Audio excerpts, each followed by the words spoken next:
I think they have a truer appreciation of what we're going to miss and what we're letting down. I've never been able to master the art of mimicry, but, my husband, he does it really well. He can do all the voices." The world watched in shock as Prince William openly embarrassed Queen Camilla during a live press conference, leaving her stunned and speechless. The event was meant to show unity, but instead, it exposed the deep cracks still running through the royal family. Was this a simple mistake, or did William just send a clear message about where he stands? Join us as we analyze the reasons that made Camilla leave Buckingham Palace and never return. The weight of a future king. For years William has carried the weight of his title with careful precision, balancing tradition with a modern touch. But the burden only grew heavier after the passing of Queen Elizabeth. When King Charles officially took the throne, William knew his time was coming, and every step he took had to be strategic. His patience in careful planning, however, did not mean he was willing to stand idly by as Camilla's influence expanded. To many, it seemed that William was silently watching as she stepped further into a role that once seemed unimaginable. Yet behind the scenes, a storm was brewing, and those close to the royal family knew it was only a matter of time before William took action. Before we delve into this, it's clear that Prince William's actions were not just a simple disagreement. What he did sent a message that could change the royal family forever, and this won't be the only moment that will leave you speechless. Her rise to power has never been without controversy. As the woman once seen as the biggest obstacle in Diana's marriage, she faced years of criticism and public resentment. Even after she officially became queen, the whispers never fully faded. Many royal supporters, especially those still loyal to Princess Diana's memory, refused to embrace her. But she persisted, slowly shaping her public image through charity work and careful appearances. However, not everyone in the royal family shared the public's gradual acceptance. For William, the shadow of his mother loomed too large for him to ever fully welcome her into the fold. Despite maintaining a professional front, tensions between them never disappeared, and as her influence continued to grow, so did William's frustration. The breaking point came in a way that no one saw coming, right in the middle of a high-profile charity event set in the grandeur of Windsor Castle. The night was meant to celebrate the royal family's ongoing philanthropic efforts, with influential guests filling the room. The evening was poised to be a success, but behind the scenes, an unspoken battle was reaching its peak. The future king, ever the composed royal, had made a decision that would shake the palace. The moment the guest list was released, it became clear that something was off. Several key figures close to the Queen were missing, and the whispers started immediately. Had this exclusion been orchestrated deliberately? The answer became evident when he took to the podium, his words calculated, his expression unwavering. It was a statement wrapped in royal decorum, but the message was unmistakable. His speech subtly yet clearly signaled a shift in power, one that did not favor her. Those who knew how to read between the lines saw it instantly. He was staking his claim. The event that was supposed to highlight unity within the monarchy instead became a spectacle of division. She, usually composed in public, couldn't fully hide her reaction. Her expression tightened, her body language stiffened. This wasn't just about a single event or a minor disagreement. This was about the monarchy's future, and his stance was clear. For years, the public has speculated about his true feelings toward her. His actions have always been measured, never giving too much away. But this moment erased any doubt. There was a clear line drawn. The future king was no longer content with remaining silent, and his move at the charity event sent an unmistakable message. Some saw it as a sign of strength, proof that he was ready to take control of his destiny. Others viewed it as the first visible crack in what the palace tried so hard to present as a united front. Either way, the consequences of this public display were impossible to ignore. Butter. They say all good things start with butter. But let's be real, the British royal family runs on something far richer: drama. And the latest serving? A cold, calculated snub straight from the man who would be king. She may have worked her way up to queen, but when it came to her son Tom Parker Bowles, the doors of Windsor Castle stayed firmly shut. Make no mistake, this wasn't an oversight. This was a statement loud and clear. Tom isn't just any guest. He's been orbiting royal circles for years, always adjacent but never truly inside. He never cared much for the stiff, buttoned-up nonsense of monarchy life. A food critic, an author, a man who built his name outside of the palace gates. But when his mother took the throne beside King Charles, suddenly lines blurred. Suddenly, she believed it was time for her son to step into the fold. But the one in charge, he was having none of it. The tension in the palace was no longer just quiet talk. It was becoming clear for everyone to see, and the next move would show who was really in charge. The guest list that changed everything. Days before the grand event, the Queen pushed hard for Tom's invitation. She saw it as a natural step, a way to finally blend the families. But the response was something else entirely, a breach of the unspoken rules that hold the monarchy together. Blood matters, rank matters, and Tom, for all his ties to her, was neither royal by birth nor bound by duty. His presence would set a dangerous precedent, and that, in the eyes of the next ruler, was unacceptable. When the guest list was finalized, Tom's name was missing. No discussions, no negotiations, just a silent, unmovable decision that rocked the palace walls. She, ever the loyal mother, wasn't about to let this go without a fight. She made her appeals. She argued, pleaded, pushed, but the decision stood firm, and the tension between them boiled over into something impossible to ignore. Then came the night of the event, a night of glistening chandeliers, royal regalia, and picture-perfect smiles. A night where behind the polished facades, something far uglier was unfolding. Tom, believing he would stand beside his mother, arrived at Windsor's towering gates, and then the unthinkable. He was turned away. Security, following orders straight from the top, denied him entry. The son of the Queen, humiliated, left standing outside in the cold. A moment so painfully public, so deliberate, it could not be mistaken for anything less than a slap in the face. Inside the grand hall, she held her head high. She smiled for the cameras, exchanged pleasantries, played her part. But beneath it all, those who knew her best saw the cracks, a mother's pain hidden behind a practiced expression. This was more than a social snub. This was a reminder. No matter how high she climbed, no matter how many titles she held, she and her family would always be outsiders in the carefully protected monarchy. For him, the decision wasn't personal. It was about control, about drawing the line between tradition and intrusion. He has spent his life preparing for the crown, upholding the legacy of his ancestors, ensuring nothing and no one disrupts the sacred order of the monarchy.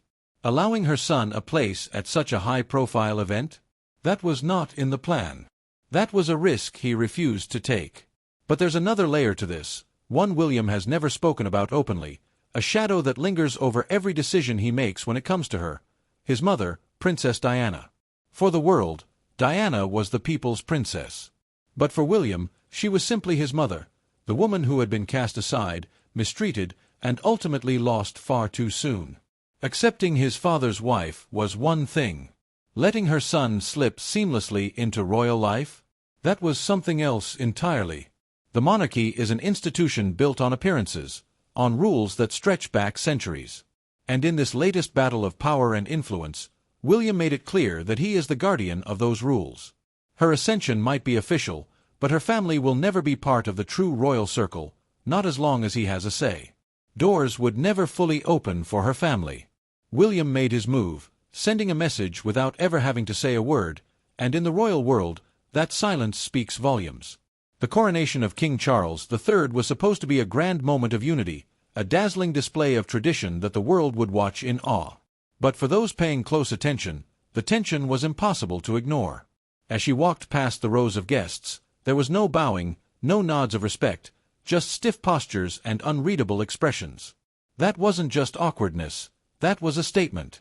The monarchy has long memories, and some wounds don't heal no matter how much gold and velvet you wrap around them. The root of the cold reception was the guest list. Camilla had ensured that her inner circle, including her son, was in attendance, but other key figures who had once supported her rise found themselves strangely uninvited. The absence of these names did not go unnoticed, and those who were left out made sure to remember.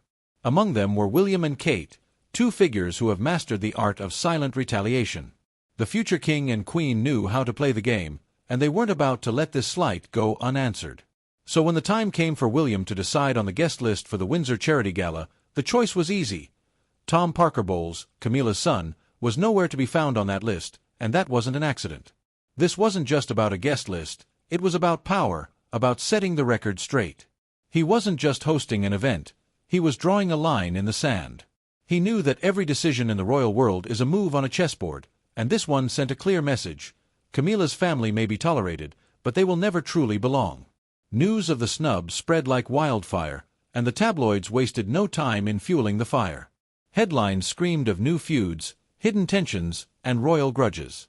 Some painted him as a firm protector of royal tradition, ensuring that only those who truly belonged were given a seat at the table. Others saw his actions as a cold rejection, a refusal to acknowledge the efforts Camilla's family had made to fit in. The debate raged on, dividing royal watchers and stirring up even more speculation about the deep fractures within the monarchy. Social media exploded with opinions, each side fiercely defending their stance. Some saw his move as justified, a necessary step to uphold royal customs. Others viewed it as a ruthless dismissal of a woman who had already fought so hard for acceptance. The divide was clear. This was more than just an event, it was a battle over who truly holds power in the palace. And while Camilla might have chosen silence, the impact of this decision would linger far beyond the gala.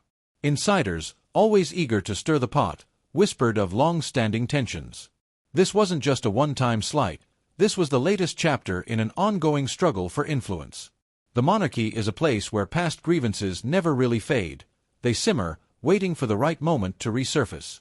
Journalists pored over past rifts, connecting the dots and building a picture of a family still deeply divided. Every public event, every shared glance, every omission was dissected for clues, and one thing was becoming increasingly clear. This wasn't just about Camilla, this was about the future of the monarchy itself.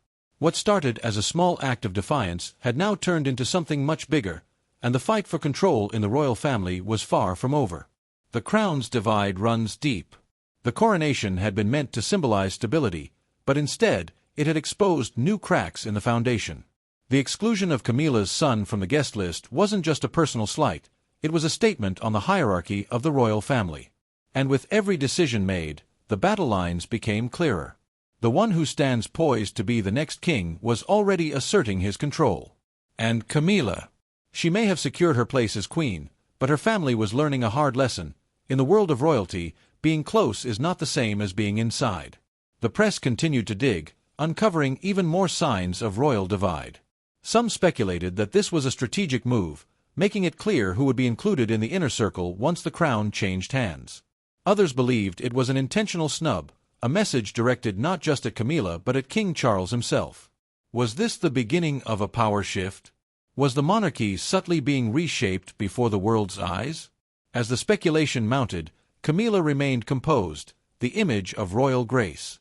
But behind closed doors, the reality was much different. She had spent years securing her place in the monarchy, yet moments like these proved that acceptance would always be conditional.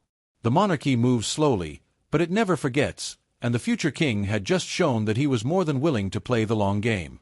The royal family always puts on a perfect face for the cameras, but the cracks behind the scenes are impossible to ignore. The decision to keep Camilla's son, Tom Parker Bowles, out of the royal fold wasn't just some harmless oversight. It was a message, a cold, calculated move that spoke louder than any public speech. Was this about tradition, about keeping the monarchy's bloodline pure? Or was it a reminder to Camilla that no matter how many years she's worn the crown, she will never truly belong? King Charles found himself caught in a storm he couldn't ignore. The monarchy is a machine built on control, and this kind of family drama isn't supposed to spill out for the world to see. His son's choice wasn't just about one event, it was a battle line drawn in a larger war over power and legacy. Charles knew this wasn't just a minor disagreement. If he handled it wrong, the whole world would see the royal family crumble under its own weight. With the press circling like vultures, he had no choice but to act.